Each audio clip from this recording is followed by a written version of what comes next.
เสาร์วันที่13 เมษายน 2026 อยู่กองห่มไม้ใหญ่เขตตัวเมืองเก่าได้เปิดงานตลาดนัดบูฮานและพร้อมทั้งประกาศนางสังขารประจำปีพุทธศักราช 2569 ติดพันกับงานเทศกาลบุญสงกรานต์ปีใหม่ลาวพุทธศักราช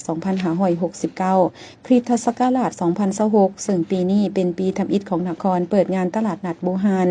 โดยการเป็นเกียรติของร่วมของท่านท่องใสไสยวงศ์คำดีรองประธานคณะกรรมการปกครองแขวงสวรรณเขตท่านวลียะศรีจันทองทิพย์เลขาพรรคนครไกรสอนพรหมวิหารมีบรรดาฐานการนำขันแขวงขันนครพนักงานลักแรงพนักงานรัฐกรนักธุรกิจภายในนครและพ่อแม่ประชาชนเข้าร่วมอย่างหลวงหลาย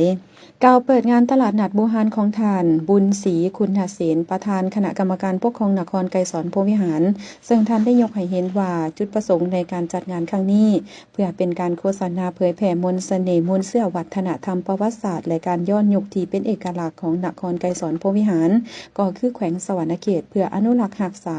เป็นการดึงดูดทั้งเป็นการส่งเสริมการท่องเที่ยวเสริมขยายคุณค่าทางด้านประวัติศาสตร์และวัฒนธรรมเพื่อเป็นการกระตุ้นเศรษฐกิจสังคมของนครก็คือแขวง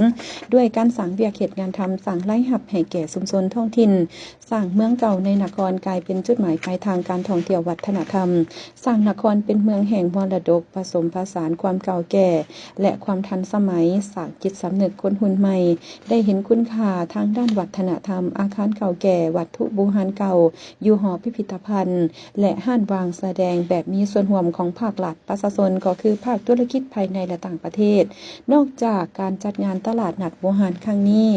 บรรดาท่านจะได้ซิมรสชาติอาหารที่เป็นเอกลักษณ์ของนครเช่นสิ้นสวรรค์หม่ำสวรรค์ข้าวหลามปิ้งไก่อาหารท้องถิ่นประเภทต่างๆและนอกนั้นก็ยังมีบูธเบียร์ร้านเมืองเก่าบูธเบียร์ลาวจัดที่ศูนย์การค้าสวรรค์ไอเทคถนนราชวงศ์ซึกและจุดท่องเที่ยวต่างๆของนครพร้อมเดียวกันนี้ในพิธีดังกล่าวก็ยังได้ประกาศรายชื่อนางสังขารนครไกรสอนพรหมวิหารซึ่งได้แก่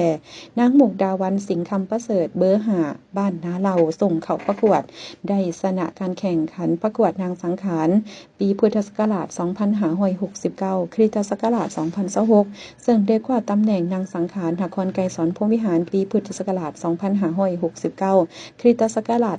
2026 ได้รับมงกุฎพร้อมสายสะพายรองอันดับ1นางทวีวรรณนวลเวียงคำเบอร์1บ้านไสยภูมิส่งเข้าประกวดได้รับสายสะพายรองอันดับ2นางวาสนาโพธิราชเบอร์6บ้านพลสว่างเหนือส่งเข้าประกวดได้รับสายสะพายด้วยแม่นฐานทองใสไสยวงศ์คำดีรองประธานคณะกรรมการปกครองแขวงและฐานวลิยะศรีจันทองทิพย์เลขาพรรคนครและฐานบุญศรีคุณเสนประธานคณะกรรมการปกครองนครพัดเปลี่ยนกันขึ้นมอบมงกุฎและสายสะพายให้ตามลำดับ